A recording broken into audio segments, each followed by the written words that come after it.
তোমরা আজকে বলো শুরুতে তোমরা কেমন আছো? আমি তো ভালোই আছি। আমি জানি আমি একটুখানি ইরেগুলার হয়ে গেছি এবং তোমরাও অনেকে জিজ্ঞাসা করেছো যে আমার কি শরীর টরীর খারাপ হলো। আসলে একটুখানি চাপই যাচ্ছে বলতে পারো, স্কুলেও পরীক্ষা চলছে আর সব কিছু নিয়ে আমিও একটু হচপচ হয়ে যাই মাঝে মাঝে। সেজন্য আর কি আমিও ঠিক সময়ে সব কিছু দিয়ে উঠতে পারছিলাম না। আজকে আমি হোয়াইট সস পাস্তা করেছি হঠাৎ করে। দেখেছো তো বেশিরভাগ দিনে আমি জলখাবারটা বানাতেই চাই না, কিন্তু আজকে আবার বেশ তরজুত করে বানিয়েছি। আসলে কি বলো তো, আমাকে না মানে যে কোনো জিনিস খুব ভাবায়, মানে কোনো কেউ কিছু বললো সেটা আমি নিয়ে ভাবতেই থাকি কেন বললো, আমার খুব একটুতে খারাপ লেগে যায়। তো সেই নিয়ে আমার চলতে থাকে, মনের মধ্যে সেটা নিয়ে ভাবতে থাকি। এর ফলে কি হয়, যেটা আসল কাজ সেগুলোই করতে পারি না। তো এই স্বভাবটা আমাকে অবশ্যই বদলানো প্রয়োজন। গুড মর্নিং, এরকম মুখ ঠুক ঢেকে ভিডিওটা স্টার্ট করছি। আজকে হচ্ছে 22শে শ্রাবণ, বিকেলবেলা আমাদের একটা অনুষ্ঠানও আছে। তো এখন স্কুল যাব, গিয়ে পরীক্ষা আছে আজকে স্কুলে। তো সেগুলো শেষ হয়ে এলেই আমি তারপরে রেডি হয়ে তারপরে অনুষ্ঠানে যাব। তো আজকে দিনটা যেরকমই কাটছে সেটাই তোমাদের সাথে শেয়ার করবো। আশা করছি তোমাদের ভিডিওটা দেখতে ভালো লাগবে। আজকে আমি হেঁটে হেঁটেই যাচ্ছি কল্যাণীতে। যেটা সব থেকে ভালো লাগে কি বলতো, এখানের এত গাছপালা আর এখানে সকালটাও খুব সুন্দর লাগে। অ্যাকচুয়ালি আমার না খুব গা গুলাচ্ছিল, আর কি হয় টোটোতে খুব ঝাঁকুনি দেয়, তো আমার ভালো লাগে না সেটা, খুব মানে ভালোই লাগে না। তো সেটা আমি ভাবলাম যে হেঁটে হেঁটেই যাই, টাইম ছিল হাতে, যেদিন যেদিন টাইম থাকবে আমি ভেবেছি হেঁটেই যাবো। আর এখন যেহেতু এক্সাম চলছে না, গিয়ে তো খুব একটা পড়ানোর চাপ থাকে না, ওরা সেলফ স্টাডি করে, হ্যাঁ গিয়ে বসতে হয়। তো সেই জন্য আমি হেঁটেই যাই, আর টাইমও ছিল। যেহেতু সায়েন্সের পরীক্ষাগুলো আগে চলছিল সেই জন্য আমি প্রচণ্ড ব্যস্ত ছিলাম। যেহেতু জানোই রাউন্ডে গার্ড দিতে হয় এবং এখানে সমস্ত খাতাগুলো আছে এবং 14 তারিখের মধ্যে আমাকে খাতাগুলো দেখে শেষ করে যেতে হবে ঘুরতে। তো সেই জন্য আমার একটুখানি প্রচণ্ড চাপ যাচ্ছে একটুখানি এটা। তাই আমি প্রত্যেকটা খাতা বারবার রিচেক করছি যেন কোনো জায়গায় ভুল না হয়ে যায়, নাম্বার যেন ঠিকঠাক করে বসে। তো এই জন্য আমি কি বলতো খুব কনসেন্ট্রেশনের সাথে কাজটা করছিলাম। অলরাইট, বাড়ি এসে ফ্রেশ হলাম। সামনের এই ব্যাংকসগুলোকে আমি একটুখানি শ্যাম্পু করে নিয়েছি, পুরো ঘেমে গেছিলো বলে। এখনই বাজে কটা বাজানো, 3:25 বেজে গেছে। 5:45-6টার মধ্যে ওখানে মানে প্রোগ্রাম শুরু হবে আর আমাকে দিয়ে উদ্বোধন হবে। তো আমি কখন কী করবো বুঝতে পারছি না। এখন আমার কিচ্ছু হয়নি, মানে শাড়িটা শুধু আমি প্লিট করে রেখে গিয়েছিলাম কালকেই। নেল পলিশ করবো, নখ কাটবো, একটু ভাবছি 5 মিনিট একটু শোবো, তারপরে উঠে এবার রেডি হতে হবে। চুলটা কী করবো আমি বুঝতেই পারছি না, কারণ আমার না এরকম ব্যাংকস আগে কখনো ছিল না, তো কি বিচ্ছিরি লাগছে আমাকে।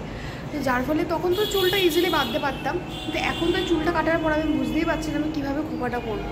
আমি কখন কী করবো জানি না, কিন্তু আমার যে নেল পলিশ করা হয়ে গেছে, ফেস প্যাক লাগানো হয়ে গেছে, ফেস প্যাকটা তুলবো। একবার নাচও করে নিয়েছি, ঠিক আছে, কারণ যেহেতু সারাদিন আজকে হয়নি একটুখানি নার্ভাস আমার। মানে নাচের আগে যে আমি কী পরিমাণে নার্ভাস হবো, এখন তো কথা বলতে পারছি, তখন তো আমার মুখ দিয়ে মানে কথাই বেরোয় না। আমার লিটারালি মনে হচ্ছে আমি নিজের হার্টবিট নিজে শুনতে পাই, আমার এত নার্ভাস হয়ে যাই আমি যে কোনো কিছুর আগে। পরীক্ষা হোক, পরীক্ষা এতটা হই না, এই নাচের আগে আমি এত নার্ভাস হয়ে যাই, আমি জানি না কেন। মানে অত লোক থাকে বলে যে ভুলভাল নাচবো, সবাই যেহেতু সোলো তো সবাই দেখছে, আমাকে দেখছে, এটা আমি বুঝতে পারি, আমার মাথার মধ্যে এটাই চলে যে আমাকে দেখছে। আমি ভুলভাল আমার মানে এক্সপ্রেশন আসে না, আমি মনে মনে ভাবি আমি হাসছি, কিন্তু যখন ভিডিওগুলো দেখি দেখি আমার মুখটা এরকম। তো আমি এরকম করে নাচছি, করে হাসি নেই, কিন্তু আমি মনে মনে ভাবছি। আমি যখন নাচছি তখন আমার মনে হয় যে আমি হাসছি, কিন্তু আমি হাসি না। এটা কী করে হয় আমি জানি না। যে আমার সোফা প্রচণ্ড লণ্ডভণ্ড, ওই শাড়িটা আমি পরবো, দেখিয়েছিলাম তোমাদের একটা ভিডিওতে, ওটাই আমি প্লিট করেও রেখেছি। চুনু ঘুমাচ্ছে আর ওখানে আমাদের ঘুরতে যাওয়া জামা কাপড়, যেটা এখনও অবধি শর্ট আউট হয়নি। এই আজকের অনুষ্ঠানটা গেলে আশা করছি আমি একটু ফাঁকা হবো, আশা করছি না, করে ফেলতেই হবে, আর কোনো অপশান নেই। তো যাই হোক, একটু আলতা পরি, পরে তারপরে শাড়িটা পরে নেবো।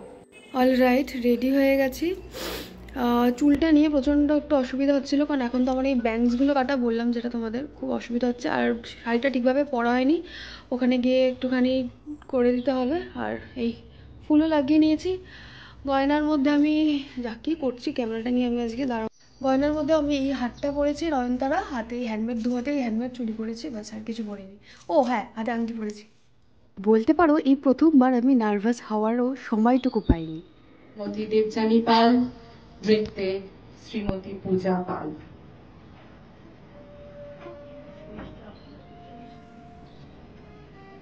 সকলকে নমস্কার জানিয়ে, ভালোবাসা জানিয়ে শুরু করছি।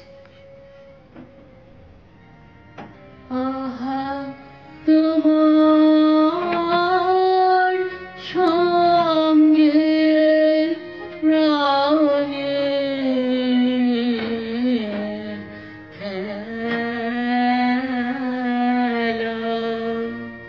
প্রিয় আমার গো প্রিয় বড়ই তলাজ পরাণ আমার খেলাতে হার মানবে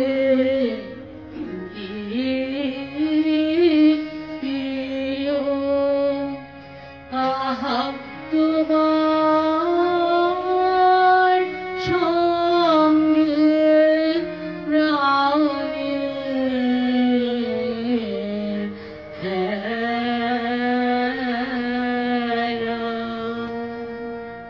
নমস্কার।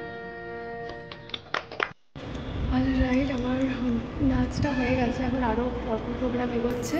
আমি চুলটা খুলে ফেললাম কারণ শুধু এই হাতটা পরে না তার একটু ফাঁকা ফাঁকাও লাগছিলো, আর আমার মাথাটা খুব যন্ত্রণা করছিলো অতগুলো ক্লিপ দিয়ে। আমি চুলটা খুলে এইভাবে তলা দিয়ে জাস্ট একটুখানি মালাটা লাগিয়ে দিয়েছি। চলো ভেতরে যাওয়া যাক।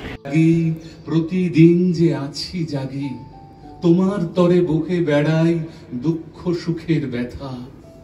মরণ আমার মরণ, তুমি কও আমারে কথা। যা পেয়েছি যা হয়েছি যা কিছু মোর আশা, না জেনে ধায় তোমার পানে সকল ভালোবাসা। যখন আমি হারিয়ে যাই কেউ ধরে না হাত, তখন যিনি পৌঁছে দেন তিনি রবীন্দ্রনাথ।